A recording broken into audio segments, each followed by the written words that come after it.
Rev up your engines!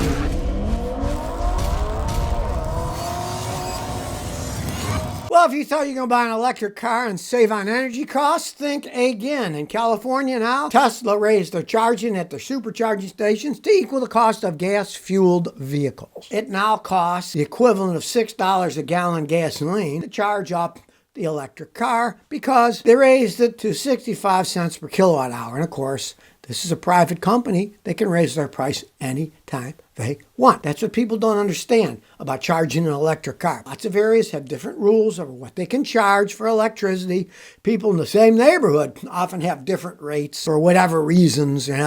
Like if they sign up to a green energy, they pay more money, even though they're getting the same electricity on the poles as everyone else. That in most cases will come from either coal-fired, oil-fired, or gas-burning generating systems. So, they're not green at all. Even though you're paying for green, you're getting the same as everybody else. They don't run a special wire to your house from a windmill, Now, they've already raised it to that cost. Still, a relatively small amount of people drive electric cars. Wait if they ever do get it so that 30, 40, 50% or more Americans drive them. Don't think the price won't go sky high, because then they got you by the short and curlies. You spent tens and tens and tens of thousands of dollars buying an electric car. What are you going to do? That's your car, right? Oh, we're going to raise your rates now, baby. What are you going to do about it? Not drive your car? Don't think it isn't going to happen. It's already happening in California. And as I say, what happens in California eventually happens in the rest of the country. So we can learn from their lesson. Don't buy an electric car. And you're not going to have that hassle. Billy says, I got a 2001 Corolla. It pings. Mainly right after it shifts gears and I accelerate, it makes a pinging noise. I've had things cleaned, changed the spark plug, but it still does the pinging. He also mentioned he put some cleaner and gum out cleaner. Didn't seem to make any difference yet. Here's the thing. Pinging is pre-detonation. The gasoline's firing too early. If you're getting really cheap gasoline, it can do that. You might switch to a different brand, and if you find the pinging goes away, you're getting crappy gas. But if it still continues to ping, it's either the carbon is built up or your timing chain is worn. As the timing chain wears, your ignition timing is incorrect, and it can be too far advanced, and it could make it ping like that. A lot of times as engines get old, and that's a 2001, so it's 22 years old. It's an old car, and it could be the timing chain is worn. And if it is worn, you're going to get incorrect timing, and you're going to get pinging like that. Now, you say you only get it right when it shifts from first to second, second to third, and you accelerate hard. A lot of guys will just live with that. It isn't really going to hurt anything. If it doesn't ping the rest of the time, first try the gasoline. If that doesn't work because the gasoline's bad, then probably got a worn timing chain. A mechanic can check and look at it and measure it and tell you, look at the data, say, oh yeah, the timing's off, we need a timing chain. But if it runs good otherwise, I've had people drive Corollas like that for years, and they still run perfectly fine. It doesn't hurt anything. Bill says, I got a 95 Camry, I want to clean the mass airflow sensor, and I don't know where it is, how to do it. Can you help me? Sure, real easy.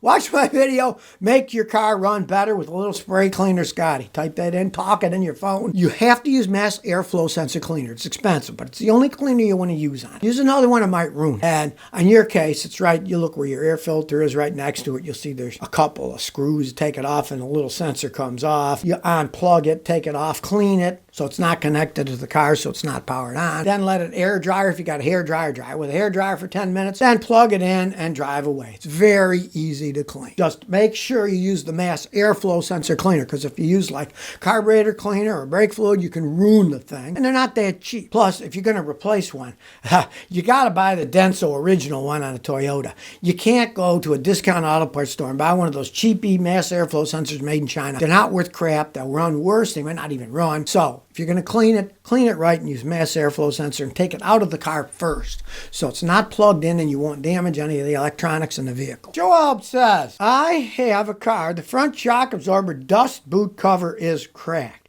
Do I have to replace them or can I drive it that way? All right, well, you can drive it that way. It's exactly what it says it is. It's a dust cover. It keeps dust from getting on the shock rod, and then it might wear the seal eventually from dirt and friction, and then the fluid will leak out of the shock and you have to replace it. Now, a lot of vehicles don't even have a dust boot on them.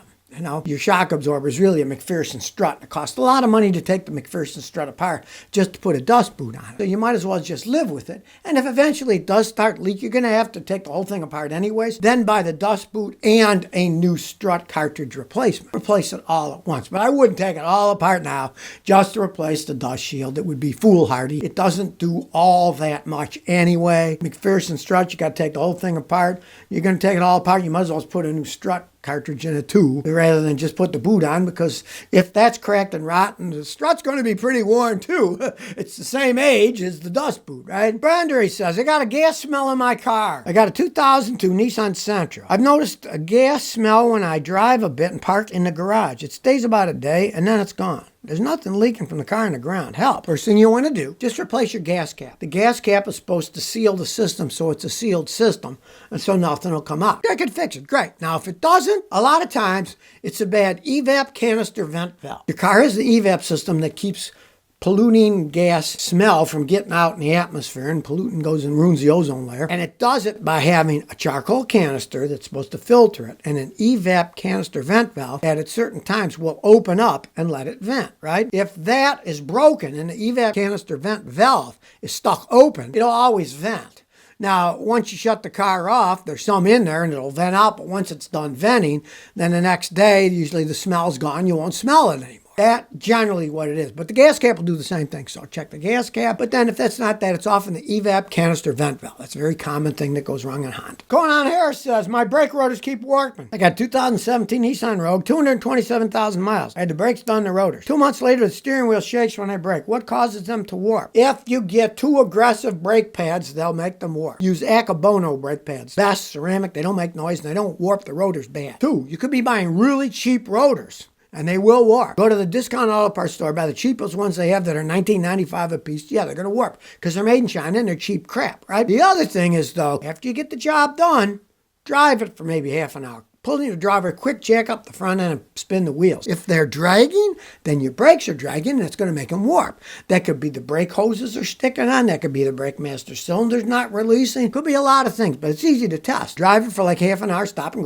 go, come and get home, quick jack it up and spin the tires. And if they drag, they're dragging and that's going to make them warp. If they aren't dragging, you're either getting incorrect pads that are too hard and eat them up faster or just really cheap rotors. Death Metal Junkie 420 says, Scotty, what do you think about the ZF Austrian automatic transmission? Some vehicles like BMW have them, Jaguars, Hyundai, and a few Aston Martins have them. What do you think about it? ZF is an Austrian company, and they make phenomenal transmissions. Being Austrian, same thing as Germans, basically, they have an insane level of technology. They do hold up quite well. Now, when they get really old and they break, they cost a small fortune to fix, and very few people know how to rebuild them. They're very complex, but they're also very good transmissions. I have seen ZF transmissions. You remember Mercedes-Benz bought Chrysler, they called it Daimler Chrysler, and a bunch of their trucks put ZF transmissions in them, the good ones. And I've seen them with a couple 100,000 miles, they're still going strong. So they are well made if you take care of them, change the fluid every once in a while. But when they do break, that costs a small fortune. There's no ifs, ands, or buts about that. So you look at a real high mileage one, maybe if back, but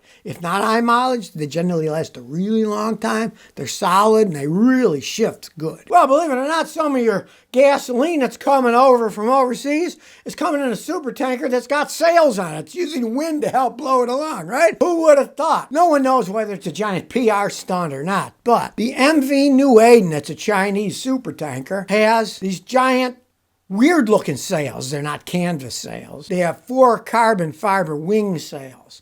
And they claim that it gets up to 9.8% of the energy needed. So they'll only have to use 90.2% as much diesel fuel to make the supertanker bring oil so you can turn it into gasoline and drive cars. Interesting technology, there's no doubting that. 9.8% isn't diddly squat, and you got to consider that what's it doing? It's bringing crude oil around the world that people are going to burn. So maybe it's like rearranging the deck while the Titanic sinks. You know, I think that chair should go over there. It's sinking down. It kind of reminds me of that Waterworld movie where they're on the super tanker, right? They say it'll save 3,200 tons of carbon dioxide pollutants when it goes from the Middle East to Asia, back and forth, delivering oil to China. So they're using carbon fiber sails now to help bring petrochemicals to China. All right, I think a lot of it's a big PR stunt, if you ask me. And they say 9.8%. Who knows what it actually saves? One of those tankers weighs a ton. It's 1,092 feet long, and it carries 2 million barrels of oil. A barrel's big enough, imagine 2 million of them. So a little bit carbon fiber wings, I don't know if they're going to do all that much. So if you never want to miss another one of my new car repair videos, remember to ring that bell.